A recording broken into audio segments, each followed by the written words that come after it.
Assalamualaikum warahmatullahi wabarakatuh. Apa kabar good people? Semoga sehat selalu ya. Selamat datang di YouTube channel Fitriama. Sebelumnya, perkenalkan, aku adalah salah satu mahasiswa dari Fakultas Keguruan Ilmu Pendidikan, Program Studi Pendidikan Guru Sekolah Dasar Universitas Juanda Bogor. Kita akan bahas tentang e-learning dalam pembelajaran IPS SD. Yaps, IPS, Ilmu Pengetahuan Sosial. Apa sih yang ada di pikiran kalian kalau dengar kata IPS? Geografi, sejarah, ekonomi. Wah, banyak juga ya. Tapi tenang dulu, kita nggak akan bahas itu satu-satu. Selain daripada itu, tujuan dari pembuatan video ini adalah untuk memenuhi tugas ujian akhir semester. Nah, pasti udah pada penasaran kan sama konten dari video ini? Nah, kalau gitu minta jempolnya dulu dong. Jangan lupa bagikan video ini ke seluruh sosial media yang kamu punya. Jangan lupa like, subscribe, dan komen ya. And now, let's move to the video. Seperti yang kita ketahui, saat ini dunia telah dilanda oleh virus yang bernama COVID-19. Virus ini berasal dari Wuhan, Cina, yang telah memakan banyak korban. Tak ayal, dengan adanya virus ini telah membuat berbagai sendi-sendi kehidupan menjadi berubah. Berbagai kebijakan pun telah diterapkan, mulai dari social distancing, pola hidup yang sehat, kemudian banyak sekali bidang-bidang yang ada di dunia ini menjadi berubah. Salah satunya adalah dunia pendidikan. Menyikapi kasus, fenomena, serta kebijakan pemerintah membuat dunia pendidikan semakin berbenah pada metode pembelajaran online bagi peserta didiknya. Hal ini membuat kesadaran kepada manusia bahwa usaha sadar atau pendidikan harus terus berjalan walaupun di tengah keterpurukan. Maka dari itu, metode pembelajaran e-learning menjadi salah satu usaha untuk memecahkan masalah tersebut. Saat ini, pengetahuan tentang metode pembelajaran e-learning memang sangat disukai oleh setiap guru ataupun setiap siswa yang ada di sekolah. Walaupun memang masih banyak yang menggunakan metode-metode penugasan seperti biasanya. Namun, para pakar teknologi menyebutkan banyak sekali manfaat atau faidah dari adanya pembelajaran e-learning. Apa aja sih?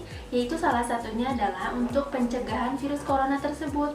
Karena dengan metode e-learning membuat para siswa atau peserta didik menjadi tidak bertemu dengan siapapun.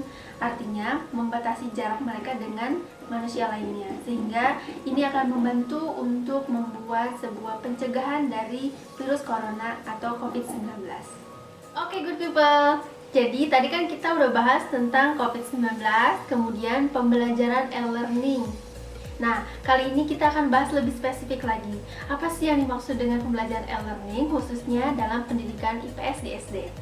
Nah, kali ini kita akan bahas tentang konsep dasar e-learning, kemudian karakteristik dari e-learning, kemudian contoh modelnya, serta contoh aplikasi dalam e-learning dalam pendidikan IPS. Dua persepsi dasar yang kita harus pahami untuk mengupas konsep dasar e-learning adalah, menurut Munir, yaitu ada dua.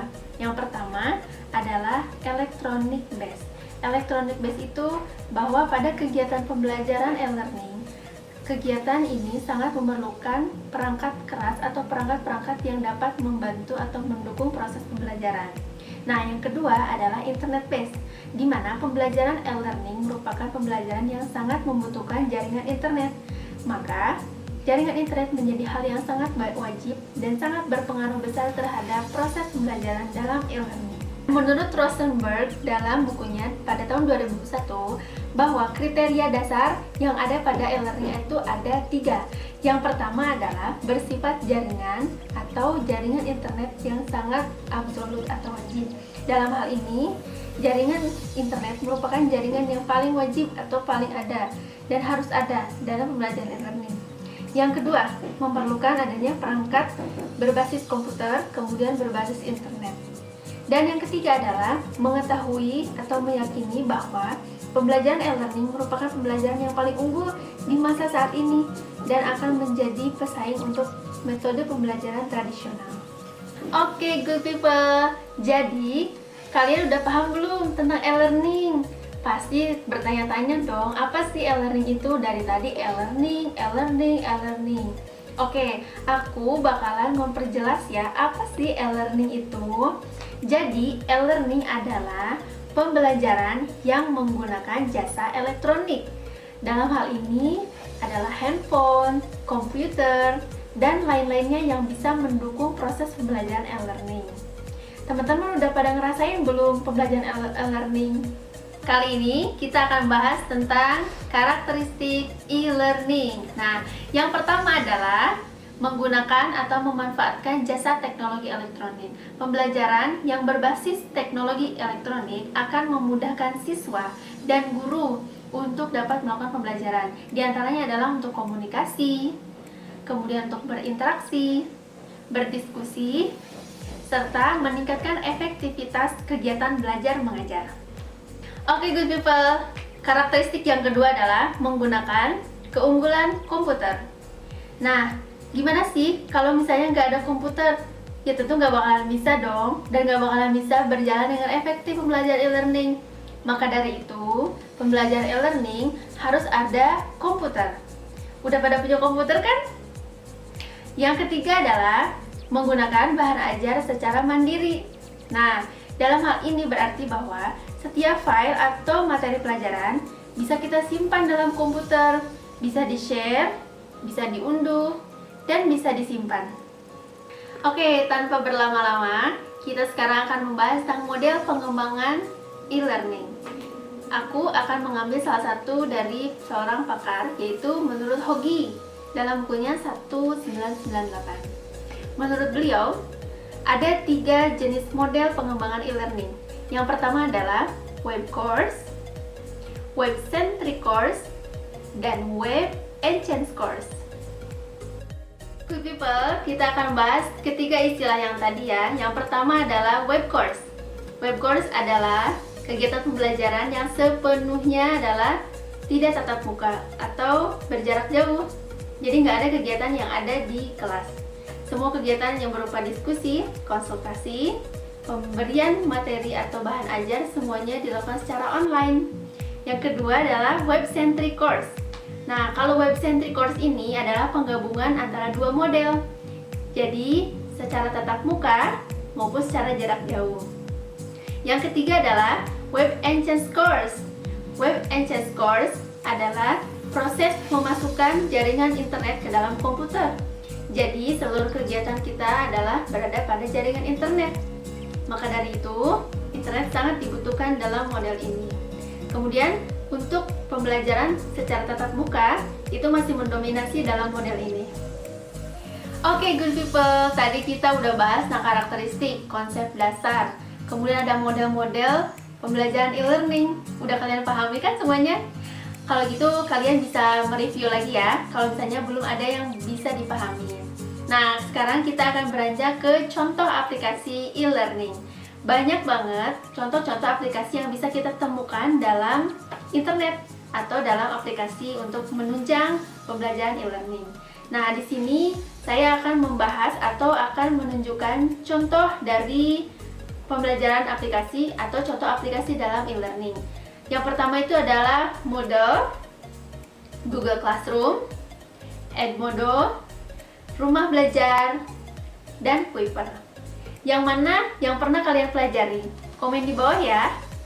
Google Classroom merupakan suatu platform yang digunakan oleh pendidik maupun oleh siswa pada saat ini, terutama pada saat masa pandemi corona, yang merupakan suatu kondisi di mana para siswa atau peserta didik harus belajar di rumah. Dengan adanya platform ini sangat memudahkan bagi siswa dan guru agar tetap bisa menjalankan proses pembelajaran. Maka dari itu, Google Classroom menjadi pilihan bagi para siswa ataupun para pendidik. Google Classroom merupakan aplikasi atau fitur yang sangat mudah untuk digunakan, terutama untuk para pemula. Kenapa? Karena aplikasi ini memiliki beberapa manfaat. Di antaranya adalah yang pertama, Google Classroom bisa menjadi media untuk berbagi materi pelajaran. Yang kedua, Google Classroom bisa dijadikan untuk akses memberikan atau mengirimkan tugas. Yang ketiga, bisa mengadakan ujian atau kuis. Yang keempat, bisa memberikan atau mengadakan sebuah kuis dan juga diskusi secara interaktif. Dan yang kelima, bisa melihat tugas yang akan datang melalui Google Calendar. Wow, banyak banget kan? Oke, good people, tahukah kamu bahwa Google Classroom adalah aplikasi yang juga bisa digunakan untuk pembelajaran IPS? Jadi, kalian bisa memberikan atau mengirimkan tugas-tugas IPS yang diberikan oleh guru atau tenaga pendidik ke dalam Google Classroom. Kira-kira apa saja sih yang menjadi pelajaran IPS itu? Ya, pelajaran IPS itu memang gak sulit-sulit banget kok, dan gak gampang-gampang juga. Karena IPS itu adalah pelajaran yang menyenangkan. Karena banyak sekali materi-materi yang sangat menarik dalam IPS. Apakah aja itu? Yang pertama mungkin ada sosiologi, kemudian ada geografi, ekonomi, dan lain-lainnya. Jadi, untuk pelajaran atau untuk mata pelajaran IPS itu akan sangat mudah sekali dilakukan dengan aplikasi Google Classroom. Google Classroom merupakan aplikasi yang saat ini banyak sekali digandrungi, terutama dalam dunia pendidikan. Kenapa? Karena aplikasi ini sangat mudah digunakan dan bisa dijangkau atau bisa diakses dimanapun dan kapanpun. Good people mau tahu gimana caranya untuk bisa mengakses atau menggunakan aplikasi ini? Simak video berikut ini. Google Classroom merupakan aplikasi yang saat ini banyak sekali digandrungi, terutama dalam dunia pendidikan. Kenapa? Karena aplikasi ini sangat mudah digunakan dan bisa dijangkau atau bisa diakses dimanapun dan kapanpun. Good people mau tahu gimana caranya untuk bisa mengakses atau menggunakan aplikasi ini? Simak video berikut ini. Good people, kita langsung aja akan melihat bagaimana cara menggunakan aplikasi Google Classroom yang tadi kita udah bahas.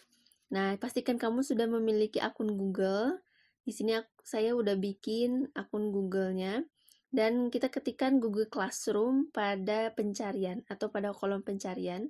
Kemudian klik Enter. Nah, di sini langsung aja kita klik Google Classroom. Kita tunggu. Kemudian akan menampilkan tampilan seperti ini pada akun Google Classroom. Nanti ada beberapa menu. Di sini ada kelas, kalender, setelan. Kemudian ada tanda tambah di sini yang nantinya di sini memiliki dua opsi, yaitu gabung ke kelas atau membuat kelas. Gabung kelas ini biasanya untuk para siswa dan buat kelas ini biasanya digunakan untuk guru atau pendidik. Nah, kita akan gabung ke kelas. Maksudnya kita akan klik gabung ke kelas.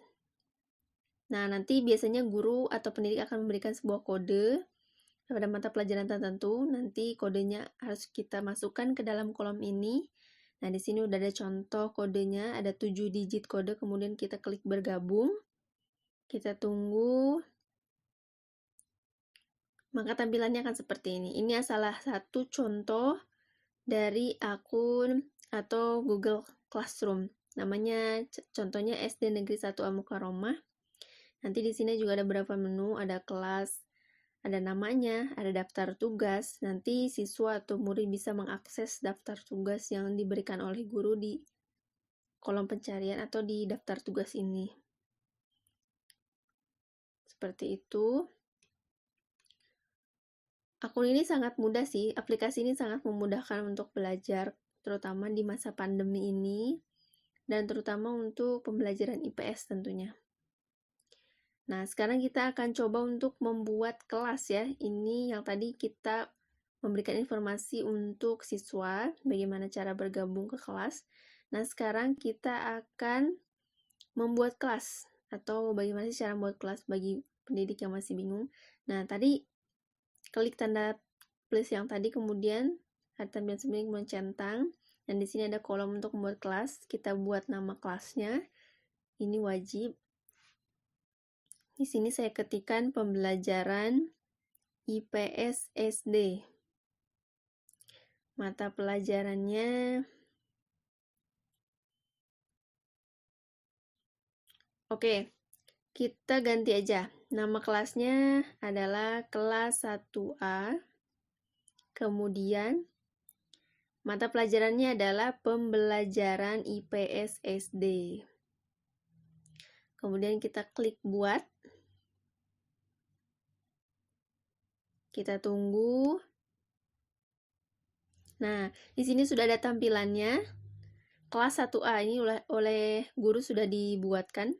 Kemudian ada kode yang nanti akan di-share kepada siswanya atau kepada muridnya. Nah, ini kodenya. Terdiri dari 7 digit huruf.